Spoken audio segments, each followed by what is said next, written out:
নমস্কার বন্ধুরা, easy cooking blog video থেকে আপনাদের স্বাগতম। আজকে আমি খাসির মাংস আলু দিয়ে পাতলা ঝোল করে দেখাবো, সহজভাবে অল্প মশলায় রান্না করে দেখাবো। চলুন শুরু করা যাক। আমি এখানে 800 গ্রাম খাসির মাংস নিয়েছি। মাংসগুলো ভালো করে পরিষ্কার করে ধুয়ে নিয়েছি। চলুন রান্নাটা শুরু করি। আমি এখানে মশলা নিয়েছি, লবণ, জিরে বাটা, ধনে গুঁড়ো, মরিচ গুঁড়ো, হলুদ গুঁড়ো, রসুন বাটা, আদা বাটা। মশলাগুলো মাংসে দিয়ে দিলাম। এখন দিয়ে দিলাম পেঁয়াজ কুচি আর দিয়ে দেব সরিষার তেল। তেল দিয়ে মশলাগুলোর সাথে মাংস ভালো করে মাখিয়ে রেখে দেব। বন্ধুরা, আমি হাতের কাছে থাকা অল্প মশলা দিয়েই সহজভাবে রান্না করে থাকি। যে কেউ এভাবে খাসির মাংস রান্না করে নিতে পারেন। এতই ভালো লাগে আর মাংসগুলো ভালোভাবে সেদ্ধ হয়ে যায়। আমি এখানে 2টি আলু 4 টুকরা করে নিয়েছি। আলুটা ভালো করে পরিষ্কার করে ধুয়ে নিয়েছি।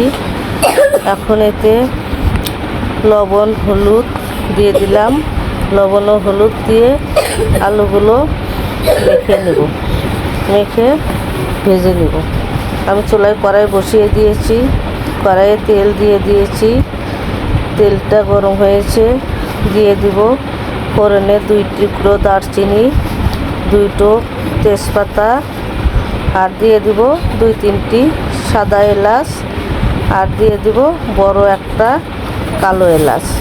খাসির মাংস যে কোনো মাংসে কালো এলাচ দিলে গন্ধটা ভালো হয়। এখন মশলাটা ভাজা হয়ে গিয়েছে, এতে আলু দিয়ে দিলাম। আলুটা ভেজে নেব। একসঙ্গেই দিয়ে দিয়েছি। এখন দিয়ে দিব পেঁয়াজ কুচি। পেঁয়াজ কুচিটা দিয়ে একটু সময় নিয়ে নেড়ে চেড়ে ভেজে নেব।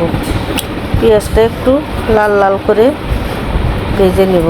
বন্ধুরা, পেঁয়াজ ভাজা হয়ে গিয়েছে।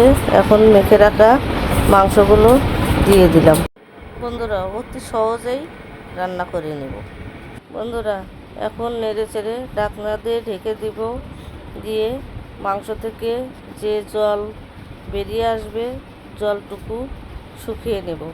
দিয়ে দিলাম 3টা রসুন।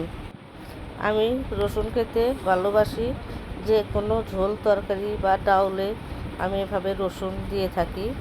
রসুন খেতে খুব পছন্দ করি। ঢাকনা দিয়ে ঢেকে দিয়েছিলাম। বন্ধুরা, দেখতেই পাচ্ছেন মাংস থেকে জল বেরিয়েছে। জলগুলো আমি শুকিয়ে নেব। এরপরে আবার কষিয়ে নেব। খাসির মাংস একটু শক্ত হয়, আর আমার ঘরে বাচ্চা আছে, একটু নরম করতে হয়। এই জন্য আমি ভালোভাবে সেদ্ধ করে নেব, যাতে বাচ্চা অনায়াসেই খেতে পারে। আবারও ঢাকনা দিয়ে ঢেকে দেব, ঢেকে কষিয়ে নেব। দেখতেই পাচ্ছেন বন্ধুরা, মাংস থেকে তেল ছেড়ে এসেছে। এখন দিয়ে দেব গরম জল। গরম জল দিয়ে আমি আবারও ভালোভাবে তেল ছেড়ে দেওয়া পর্যন্ত কষিয়ে নেব।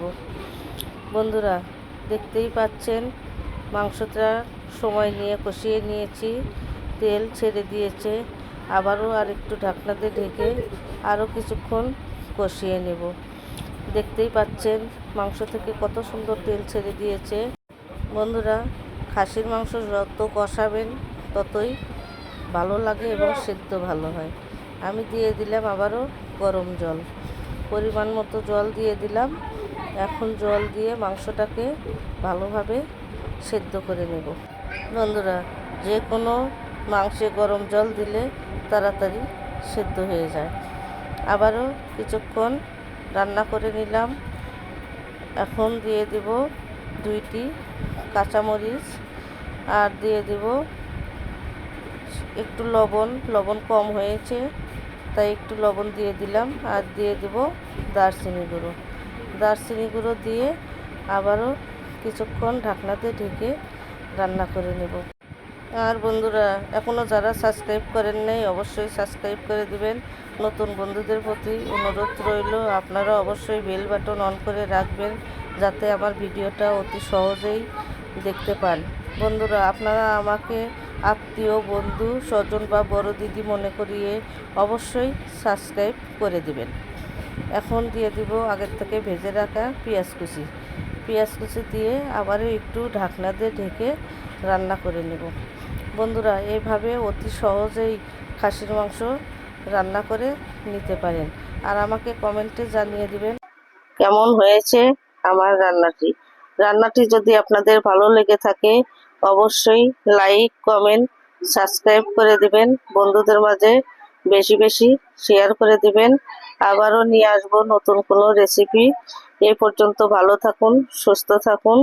অনেক অনেক ধন্যবাদ সবাইকে।